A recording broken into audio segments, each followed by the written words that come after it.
Assalamualaikum warahmatullahi wabarakatuh.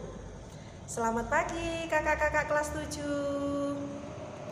Selamat berjumpa lagi dengan Ibu di sini.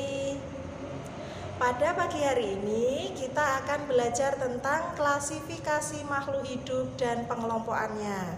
Nah, untuk pagi ini kita hanya akan belajar tentang perbedaan dari makhluk hidup dan makhluk tak hidup.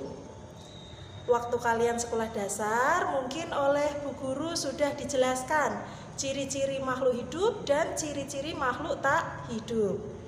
Di sini Bu Ika hanya akan mengulang sekaligus memperjelas apa yang sudah disampaikan oleh Pak Guru dan Bu Guru waktu kalian sekolah dasar.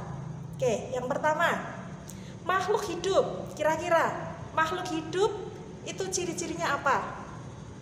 Ya, kalian bisa lihat di sekeliling kalian ada banyak sekali makhluk hidup seperti hewan, tumbuhan, dan kita, manusia. Jadi ada 3 golongan besar ya makhluk hidup di sekeliling kita: manusia, hewan, dan tumbuhan.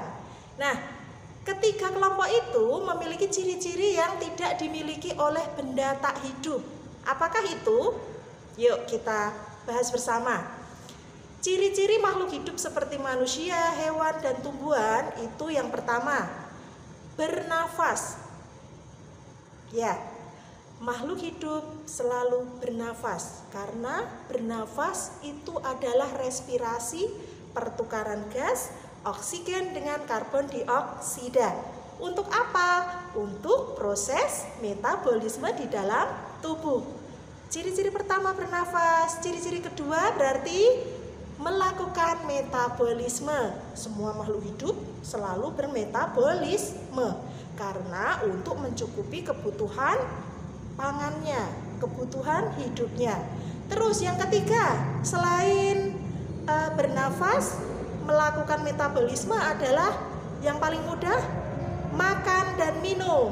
Ya, sesuatu yang hidup butuh makan dan minum. Yang keempat, tangan Ibu perhatikan, makhluk hidup selalu bergerak. Mungkin kakak kelas 7 bingung, kalau tumbuhan bergerak enggak? Nah, tumbuhan itu bergerak. Hanya kita mungkin tidak bisa melihatnya. Tapi kalian bisa buktikan. Akar tanaman selalu bergerak menuju ke bawah, mengarah ke air, mengarah ke nutrisi tanah. Ya, mereka mencari makan dari akar. Kemudian daun-daun di tumbuhan selalu menuju ke arah sinar matahari. Kita sudah dapat berapa ciri-ciri? 4. Kita tambah lagi 5. Makhluk hidup selalu bereproduksi. Apa itu bereproduksi? Yaitu berkembang biak untuk mempertahankan keturunannya, menambah jumlah populasinya. Yang keenam apa? Yang keenam adalah mampu beradaptasi. Makhluk yang hidup mampu beradaptasi di cuaca panas, di cuaca dingin, di cuaca hujan, ataupun bahkan mungkin di waktu malam mereka tetap bisa beradaptasi. Yang terakhir, tumbuh dan berkembang.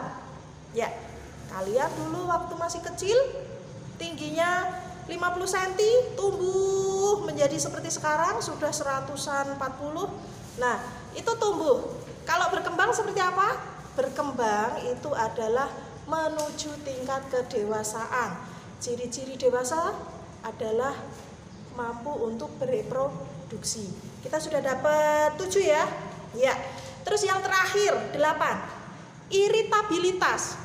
Nah, kalian waktu SD pasti sudah dijelaskan iritabilitas itu apa? Yaitu peka terhadap rangsang. Bahkan kita contohnya nggak usah jauh-jauh ya. Kita kalau menyentuh api kita langsung melindungi diri kita. Itu salah satu peka terhadap rangsang. Kalau di soal-soal di buku-buku itu mungkin contohnya peka terhadap rangsang adalah daun putri malu disentuh mengatup. Kemudian apa? Tanaman hidra mendekati cahaya, mereka dari tempat gelap langsung berenang menuju ke tempat yang banyak akan cahaya matahari. Itu salah satu contoh peka terhadap rangsang. Oke, kita punya 8 ciri-ciri makhluk hidup. Sekarang kebalikannya, ciri-ciri makhluk tak hidup atau istilahnya benda mati. Perhatikan sekeliling kalian. Di sekeliling kalian ada benda mati seperti apa? Oke, ya benar, ada meja, ada kursi, ada kayu, ada batu, ada udara, ada pasir, ada panas. Semua yang tidak hidup itu adalah benda-benda yang bersifat mati. Nanti kalian bisa kelompokkan. Di akhir video Ibu kasih tugas ya, untuk mengelompokkan antara benda mati dan benda hidup. Ambil masing-masing 10. Oke, benda tak hidup ciri-cirinya. 1, tidak dapat bergerak. 2, tidak dapat bereproduksi. 3, tidak dapat, apalagi Kak? Tidak dapat beradaptasi. Oke, jadi kalau benda tak hidup itu adalah kebalikan dari benda hidup. Jadi lebih mudah untuk mengidentifikasi manakah benda hidup, manakah benda tak hidup. Kalau benda itu memiliki ciri-ciri hidup, berarti dia di kelompoknya benda hidup. Saat dia kebalikan daripada ciri-ciri benda hidup, dia masuk ke kelompok benda tak hidup atau benda mati. Oke, untuk pertemuan pagi ini mungkin ini saja dari Ibu, hanya tentang ciri-ciri makhluk hidup dan makhluk tak hidup.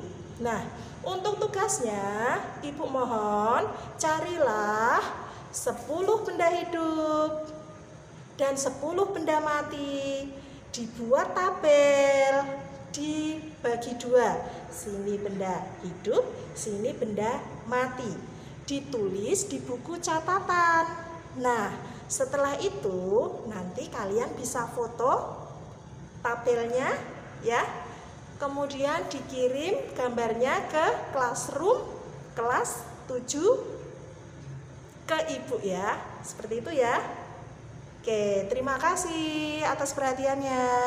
Selamat pagi. Wassalamualaikum warahmatullahi wabarakatuh.